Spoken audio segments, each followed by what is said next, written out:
Hello students, welcome to the official YouTube channel of Origin coaching. देखिए, आज मैं आपके लिए एक नई शुरुआत कर रहा हूँ।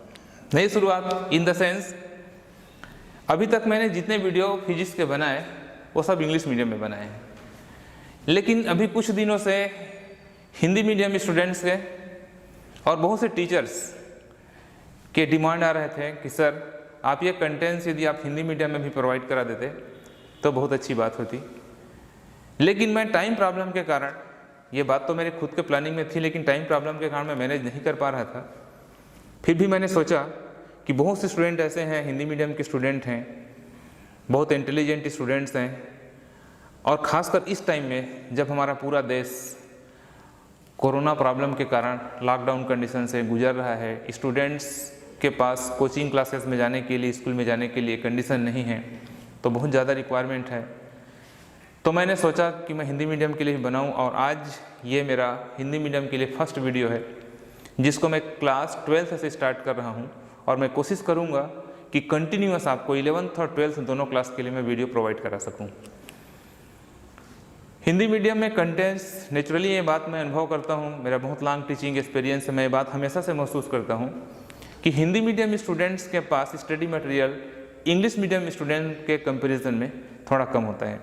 खासकर जब हम IIT JEE या नीट के प्रिपरेशन के लिए जाते हैं तो हिंदी मीडियम में कंटेंट्स बहुत कम होते हैं या पुअर कंटेंट्स होते हैं।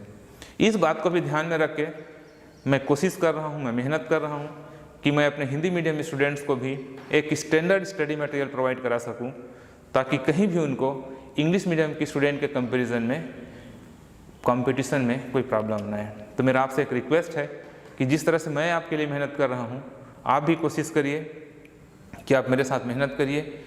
मैं आपको ये श्योरिटी देता हूँ कि आपको कहीं से इंग्लिश मीडियम के स्टूडेंट के कंपैरिजन में, कंटेंट्स में कोई प्रॉब्लम नहीं आने दूंगा।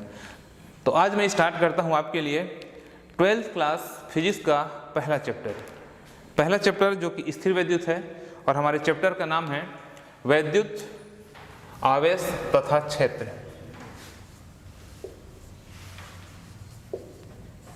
वैद्युत आवेश तथा क्षेत्र। साथ ही मेरा हिंदी मीडियम स्टूडेंट्स को एक सजेशन है कि आप हिंदी मीडियम की स्टूडेंट्स हैं, लेकिन आप कोशिश करिए कि आपको कम से कम हमारे साइंस के सब्जेक्ट के जितने टेक्निकल वर्ड्स हैं, वो टर्मिनोलॉजी, वो शब्द आपको इंग्लिश में भी आने चाहिए। क्योंकि आफ्टर 12th क्लास जब आप हायर एजुकेशन के लिए जाएंगे तो आपके लिए एक बड़ा प्रॉब्लम हो जाएगा कि यदि आप टर्मिनोलॉजी को इंग्लिश में नहीं समझेंगे तो बहुत प्रॉब्लम होगा। इसलिए मैं अपने सभी वीडियो में कोशिश करूंगा कि कम से कम जो टर्म्स यूज़ होते हैं, जैसे यहाँ पर मैंने टर्म यूज़ किया है वैद्युत, तो आपको पता होना चाहिए इसको इलेक्ट्रिसिटी कहते हैं, आवेश को हम चार्ज कहते हैं।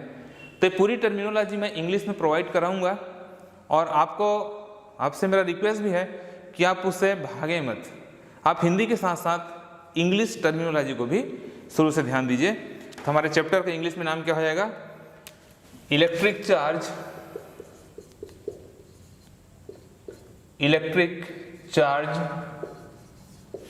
And field.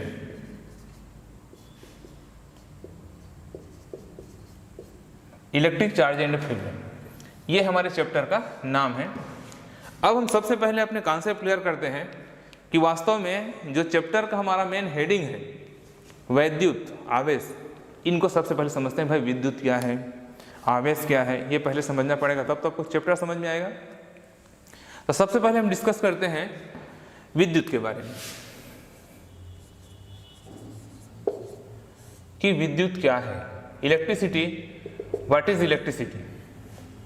तो ये बात हम सभी को पता है कि हमारा पूरा ब्रह्मांड एक ऊर्जा का स्रोत है। पूरा हमारा ब्रह्मांड ऊर्जा का एक रूप है, ऊर्जा से भरा हुआ है। यहाँ पर विद्युत भी जो हम पढ़ रहे हैं वो भी क्या है? ऊर्जा का एक रूप है। दैट मीन्स हम ये कह सकते हैं कि विद्युत जो है वह ऊर्जा का एक रूप है। अब यहाँ पर हम देखते हैं कि किस तरह की ऊर्जा है, कैसे प्रोड्यूस होता है, कैसे इसके बारे में पता चला। तो इसकी बहुत लंबी हिस्ट्री है, लेकिन मैं सीधा आपको इसके पीक हिस्ट्री पर बात करता हूँ, सीधा इंपॉर्टेंट हिस्ट्री पर बात करता हूँ। इस सबसे पहले इनको सिस्टमेटिक जिस वैज्ञानिक ने हमको इंट्रोड्यूस कराया वो हैं अमेरिका के साइंटिस्ट बेंजामिन फ्रैंकलिन। बेंजामिन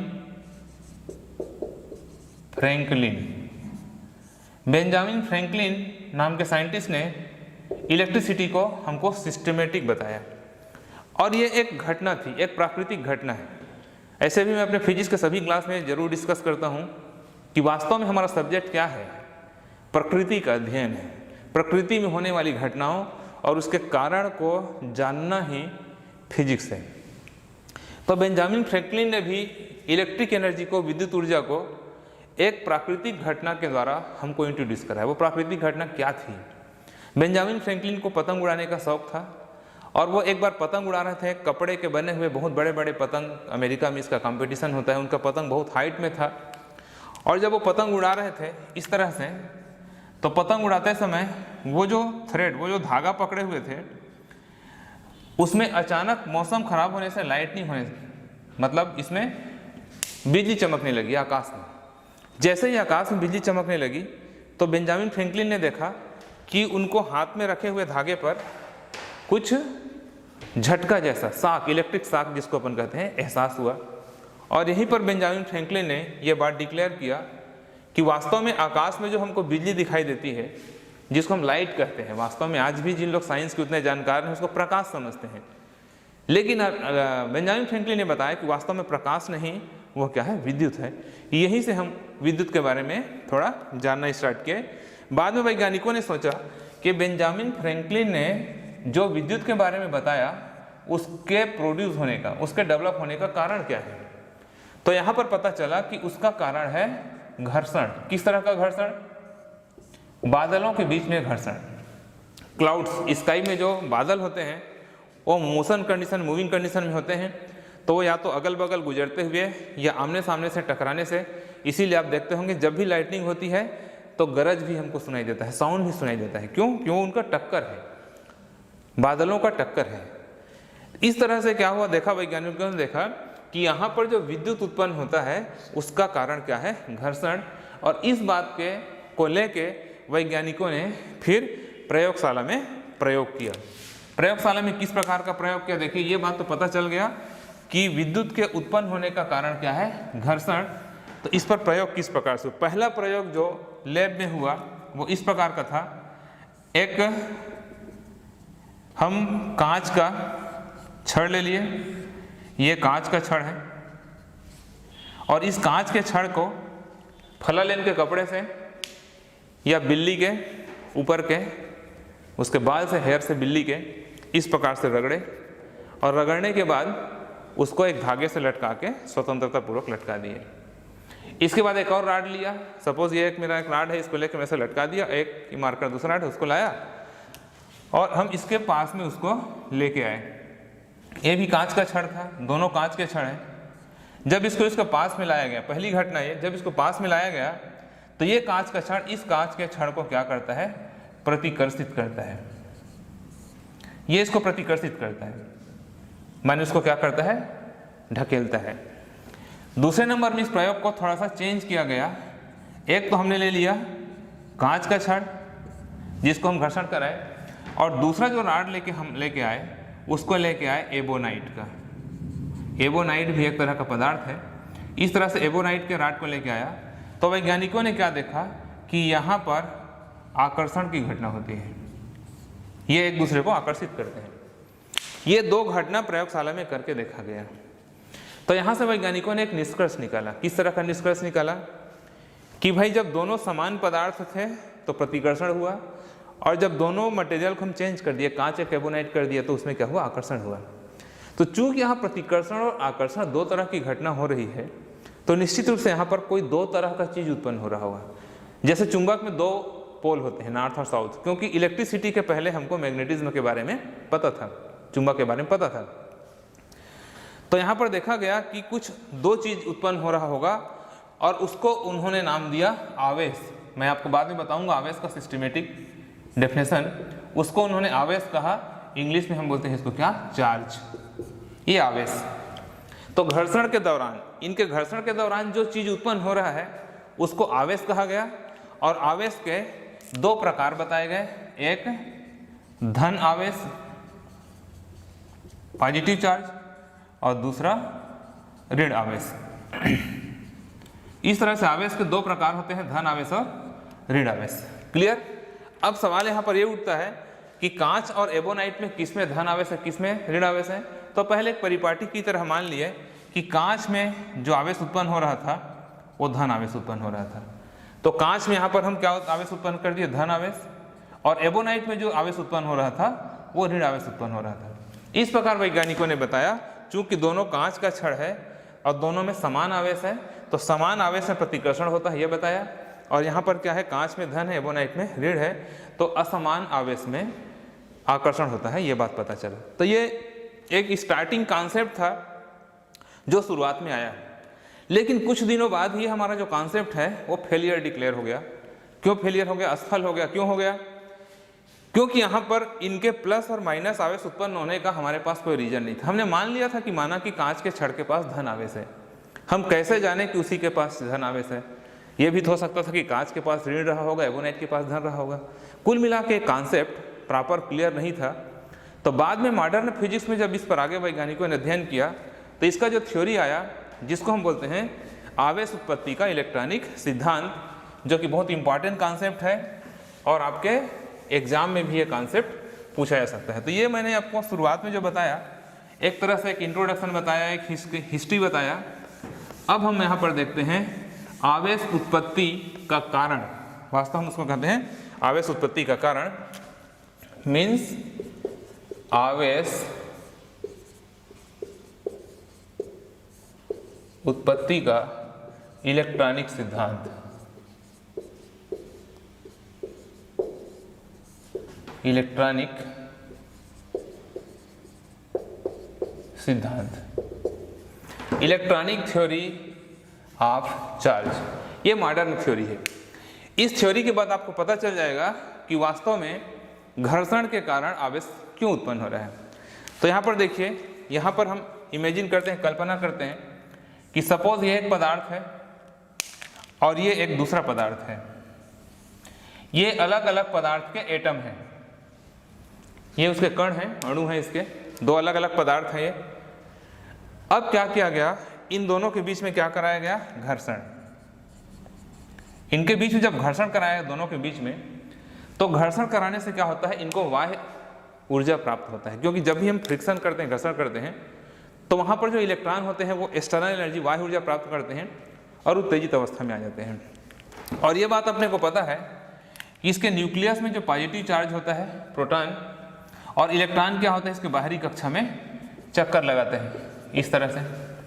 और जो अंतिम कक्षा में जो इलेक्ट्रॉन होते हैं, आउटर मोस्ट ऑर्बिटल में जो इलेक्ट्रॉन होते हैं, वो इलेक्ट्रॉन वास्तव में अपने नाभिक से कमजोर बंध से बंधे होते हैं। उनके बीच का जो बल है, आकर्षण बल है, वो कमजोर होता है।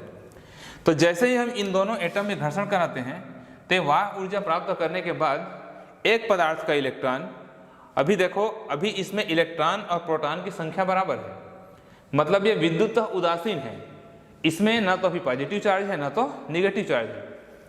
लेकिन जैसे हम इसको घर्षण कराते हैं तो एक पदार्थ का इलेक्ट्रॉन वायु ऊर्जा प्राप्त करके अपने पदार्थ को छोड़कर दूसरे पदार्थ को ज्वाइन कर लेता है, मतलब अपने पदार्थ के को ऑर्बिटल को छोड़ता है, दूसरे के जाके ज्वाइन कर लेता है घर्षण कराने से।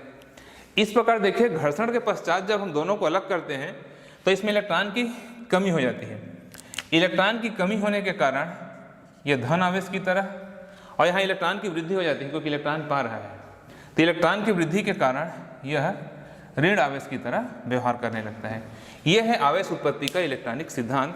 ये आपके एग्जाम में कभी भी 2 मार्क्स 3 मार्क्स का छोटा सा क्वेश्चन आ सकता है कि आवेश उत्पत्ति के कारण को समझाइए या स्पष्ट कीजिए।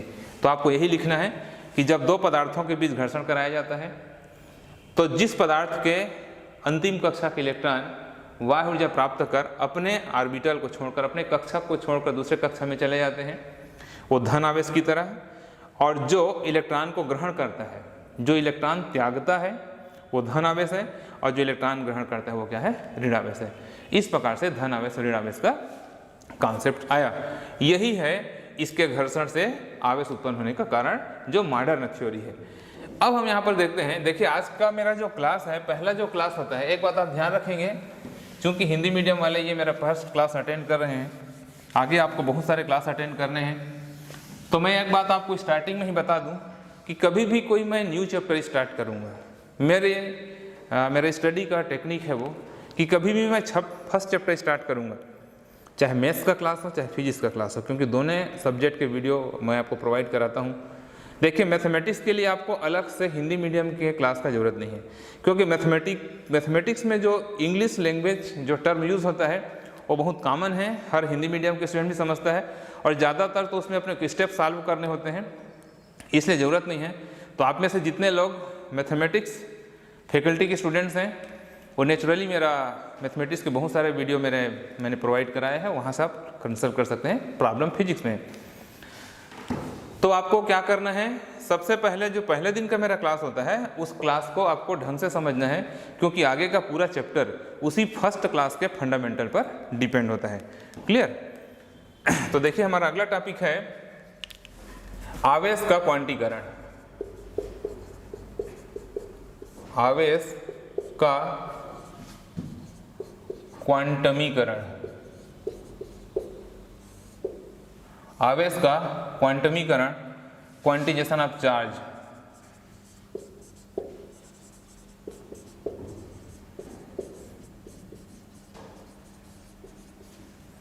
आवेश का क्वांटीकरण एक छोटा सा लेकिन बहुत महत्वपूर्ण सिद्धांत है।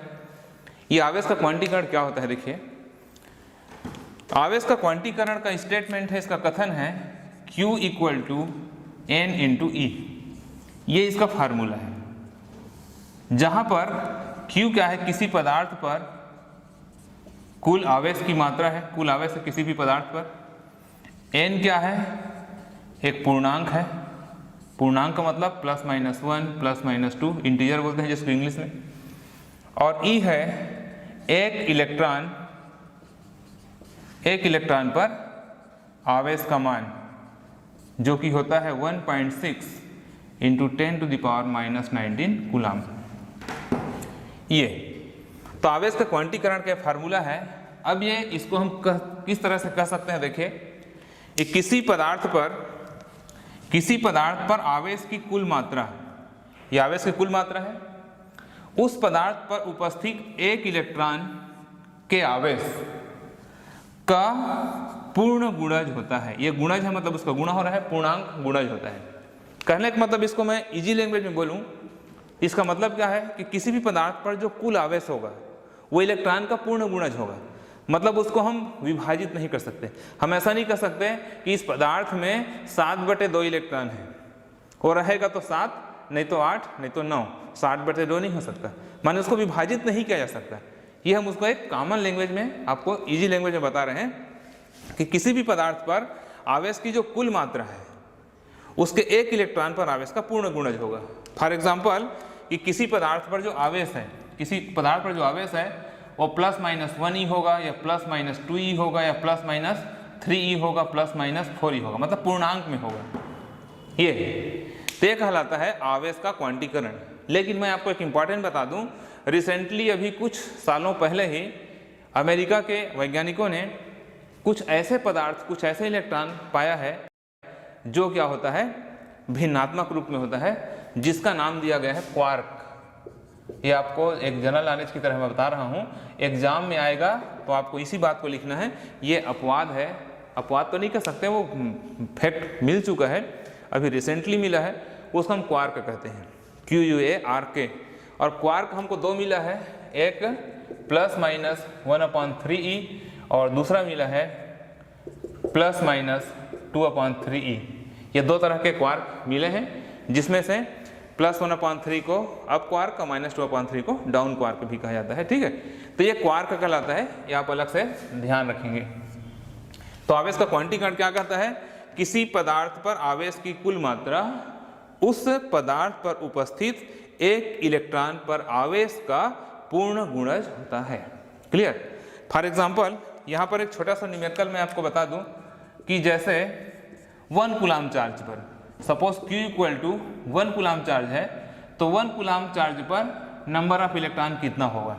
ये आपका एग्जाम में आ भी सकता है ये क्वेश्चन। एक न्यूमेरिकल बता रहा हूँ छोटा सा, इस पर छोटे छोटे न्यूमेरिकल्स बनते हैं, 2 नंबर 3 नंबर के एग्जाम में आते हैं, कॉम्पिटिटिव एग्जाम में भी आते हैं। क्वेश्चन मैंने क्या बताया, यदि किसी पदार्थ पर 1 कूलाम आवेश है तो उस पर उपस्थित इलेक्ट्रॉनों की संख्या कितनी होगी।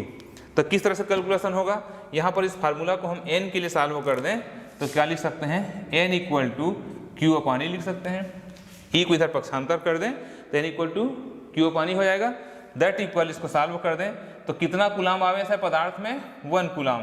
तो 1 अपॉन 1 इलेक्ट्रॉन पर आवेश हमको पता होता है 1.6 into 10 to the power minus 19। Clear. अब इसको आगे हम सॉल्व करें तो 1 में 1.6 आप डिवाइड करके देखेंगे तो ये आता है 6.25 into 10 to the power 18। Clear, 6.25 into 10 to the power 18, इसको सॉल्व करेंगे तो इतना आएगा।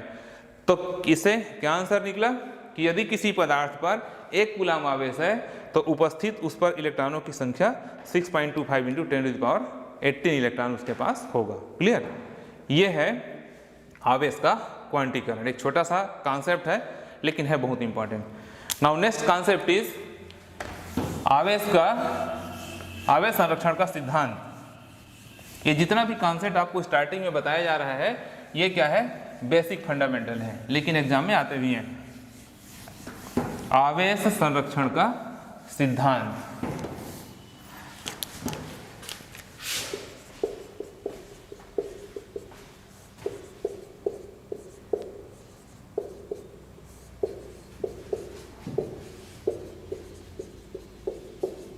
आवेश संरक्षण का सिद्धांत। आपने ऊर्जा संरक्षण का सिद्धांत का नाम सुना होगा। ऊर्जा संरक्षण के सिद्धांत को आपने क्या पढ़ा है, ऊर्जा न तो कभी उत्पन्न किया जा सकता न उसे नष्ट किया जा सकता, केवल ऊर्जा के रूप को बदला जा सकता है। क्लियर, मतलब ऊर्जा का केवल रूप बदला जा सकता है। उसी प्रकार से आवेश संरक्षण का सिद्धांत क्या कहता है कि आवेश को न तो उत्पन्न किया जा सकता न तो नष्ट किया जा सकता। ठीक है, तो फिर क्या होता है, ये एक पदार्थ से दूसरे पदार्थ में स्थानांतरित होता है। मतलब यदि इसको हम टू द पॉइंट कहें तो किसी विलगित निकाय पर, किसी, ये शब्द आप याद रखना, किसी विलगित निकाय, विलगित निकाय का मतलब होता है ऐसा निकाय, आइसोलेटेड सिस्टम जो आवेश उत्पन्न करने के लिए जरूरी होता है। तो किसी विलगित निकाय का कुल आवेश, किसी विलगित निकाय का कुल जो आवेश होता है वह हमेशा क्या होता है, नियत होता है। किसी विलगित निकाय का कुल आवेश नियत होता है। जैसा कभी आपने आवेश उत्पत्ति के सिद्धांत में देखा कि जब 2 पदार्थों का घर्षण कराया गया तो एक इलेक्ट्रॉन एक पदार्थ से निकल के दूसरे पदार्थ में चला गया, कुल मिलाकर उनके पास इलेक्ट्रॉनों की संख्या नियत है ना, एक ने दिया एक ने पाया, लेकिन कुल मिलाकर तो उतना ही है। तो आवेश संरक्षण का सिद्धांत क्या कहता है, किसी विलगित निकाय का कुल आवेश सदैव क्या होता है, नियत होता है। दैट मीन्स हम इसको कह सकते हैं आवेश न तो उत्पन्न हो रहा है न तो नष्ट हो रहा है। किसी सिस्टम पर आवेश का, सिस्टम पर ना, क्योंकि एक दे रहा है एक ले रहा है, दोनों मिलाकर सिस्टम कहलाएंगे, विलगित निकाय कहलाएंगे, उनका आवेश नियत होता है। तो एक लाइन का कॉन्सेप्ट है और ये एग्जाम में कभी भी 1 मार्क्स 2 मार्क्स का क्वेश्चन आता है। ये हुआ इसका बेसिक फंडामेंटल। इसके बाद इसका जो मैथमेटिकल स्टडी स्टार्ट होता है वह है कूलाम के नियम से। तो आज हम पढ़ते हैं कूलाम का नियम, जो कि इस चैप्टर का सबसे इंपॉर्टेंट टॉपिक है। उसके बाद आगे का जितना भी इसका स्टडी होगा वो कूलाम के नियम पर बेस्ड होगा। क्लियर। तो विद्युत आवेश संबंधी कूलाम का नियम, कूलाम्स लॉ। क्लियर।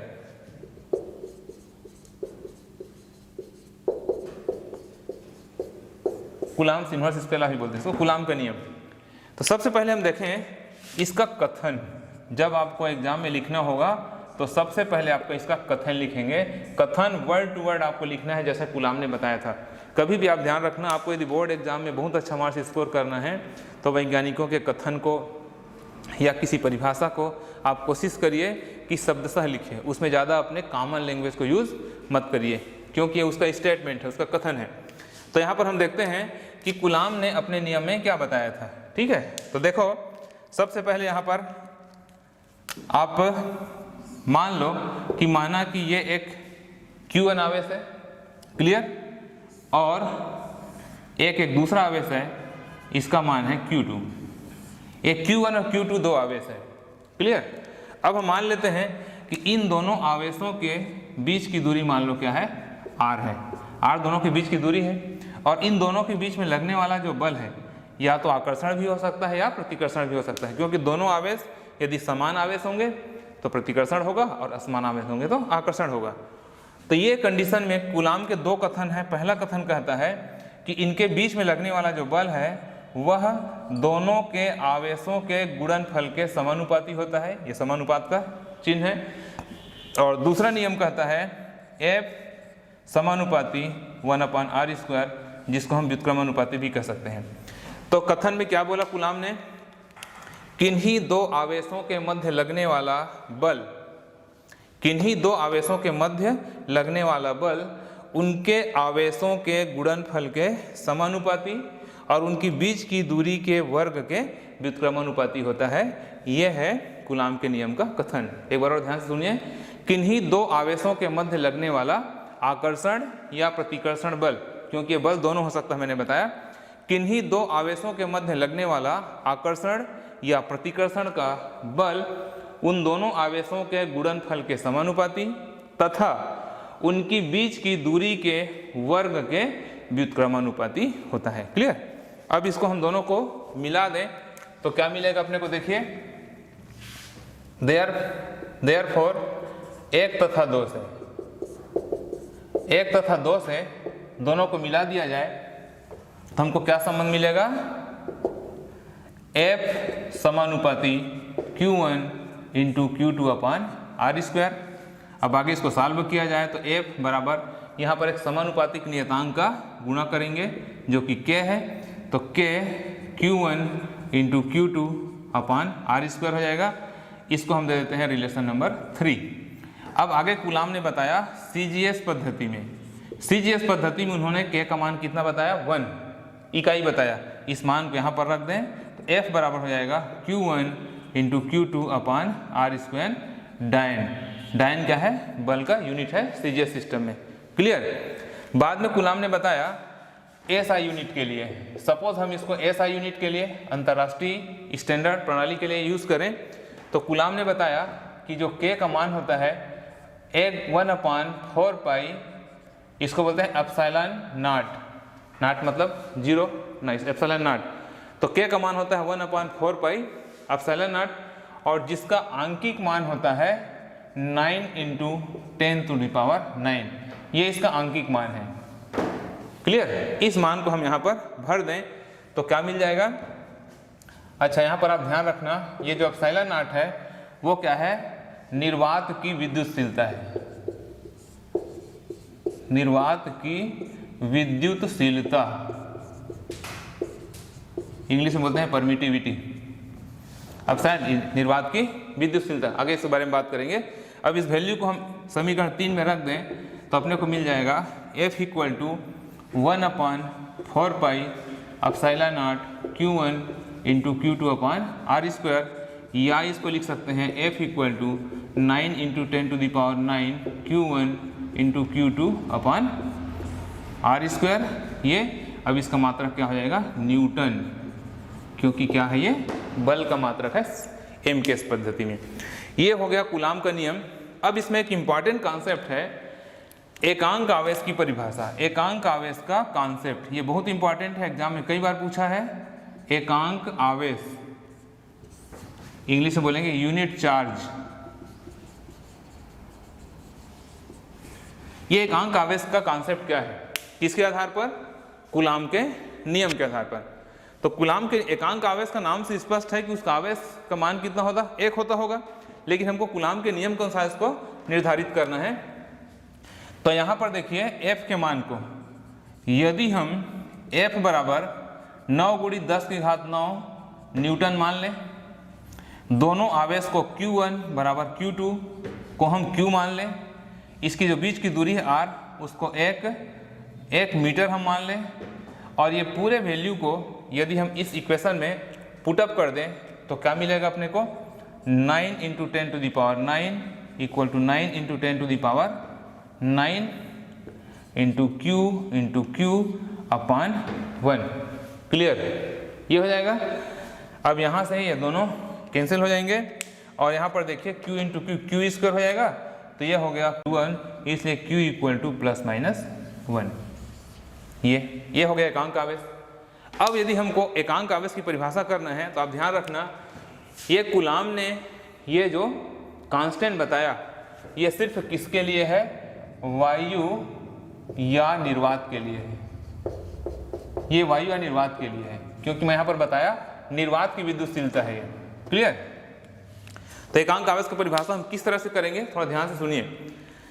देखिए हमारे पास दो आवेश हैं, यहाँ पर दो आवेश हैं और दोनों आवेश क्या है, परिमाण में बराबर हैं और समान हैं, या तो दोनों धन है या तो दोनों ऋण है। क्लियर। और दोनों 1 मीटर की दूरी पर रखे हैं और एक दूसरे पर इतना बल लगा रहे हैं। और बल किस प्रकार का होगा, बल प्रतिकर्षण होगा। प्रतिकर्षण क्यों होगा, क्योंकि दोनों आवेश क्या है, समान है। तो हम ऐसे आवेश को क्या कहेंगे, एकांक आवेश कहेंगे। तो परिभाषा क्या हो जाएगा, देखो वायु या निर्वात में, क्योंकि दोनों आवेश कहाँ रखे हैं, वायु या निर्वात में। वायु या निर्वात में एक दूसरे से 1 मीटर की दूरी पर रखे दो समान तथा सजाती आवेश, वायु या निर्वात में एक दूसरे से 1 मीटर की दूरी पर रखे दो समान तथा सजाती आवेश यदि एक दूसरे को 9 × 10⁹ न्यूटन के बल से प्रतिकर्षित करें तो ऐसे आवेश को हम क्या कहेंगे, एकांक आवेश कहेंगे। क्लियर। तो बोर्ड एग्जाम में आपको कभी भी क्वेश्चन आता है तो ऐसा आता है कि कूलाम का नियम लिखो तथा इसकी सहायता से एकांक आवेश को परिभाषित करो। तो ये है हमारा कूलाम का नियम और उसकी सहायता से एकांक आवेश की परिभाषा। लास्ट में मैं 1 मिनट आपसे एक डिस्कस कर दूं कि कभी कभी क्वेश्चन क्या पूछता है कि इसकी आप सीमाएं लिखिए। यहाँ पर मैं छोटा सा लिख देता हूँ, इसकी सीमाएं, कूलाम के नियम की सीमाएं। 1-2 इसकी सीमा आपको मैं बता दूं। सीमाएं का मतलब क्या होता है कि कूलाम का नियम एक्चुअल में हर परिस्थिति में लागू नहीं होता, हर परिस्थिति में लागू नहीं होता।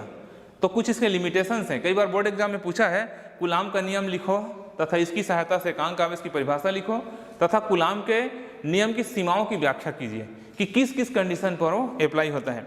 तो कुछ इसके स्पेशल कंडीशन आप ध्यान देंगे। पहला कंडीशन क्या है कि ये जो आवेश है ये बिंदु आवेश होना चाहिए। बिंदु आवेश कहने का मतलब बहुत बड़ा आवेश नहीं होना चाहिए, पॉइंट चार्ज होना चाहिए, बिंदु आवेश होना चाहिए। दूसरा क्या है, इनके बीच की जो दूरी है r, ये जो इनके बीच की दूरी है ये दूरी ना तो बहुत अधिक होना चाहिए ना तो बहुत कम होना चाहिए। बहुत अधिक रखेंगे तो भी ये नियम लागू नहीं होगा और बहुत कम, नियर अबाउट 10⁻⁻15 मीटर से कम पर यह अप्लाई नहीं होता। 10⁻⁻15 मीटर से कम पर यह लागू नहीं होता। और तीसरा इंपॉर्टेंट बात है कि यह वायु या निर्वात के लिए ज़्यादा सही है, यह किसी माध्यम के लिए उतना सही नहीं होता। तो यह है वायु या निर्वात के। तो 3 इंपॉर्टेंट सीमाएं हैं। पहला क्या कि इसको बिंदु आवेश होना चाहिए दोनों आवेश को। दूसरा, दोनों आवेश के बीच की दूरी बहुत अधिक नहीं होना चाहिए, ना कि बहुत ही कम होना चाहिए। तीसरा, यदि ये दोनों आवेश वायु या निर्वात में रखे गए हों तो ये ज़्यादा सही काम करता है, बाकी कंडीशन में ये परफेक्ट सही नहीं हो सकता। तो स्टूडेंट्स, आज के इस वीडियो में मैंने हिंदी मीडियम स्टूडेंट्स के लिए स्पेशली फिजिक्स का क्लास स्टार्ट किया और ये मेरा इसका फर्स्ट टॉपिक था। कंटिन्यूअस आपको मैं ये प्रोवाइड कराऊंगा। आप इसको बहुत ध्यान से देखिए, समझिए, हमारे चैनल को सब्सक्राइब करिए ताकि आपको लगातार मेरे वीडियो प्रोवाइड होते रहें और आप उसको यूज़ करिए। Okay, thank you.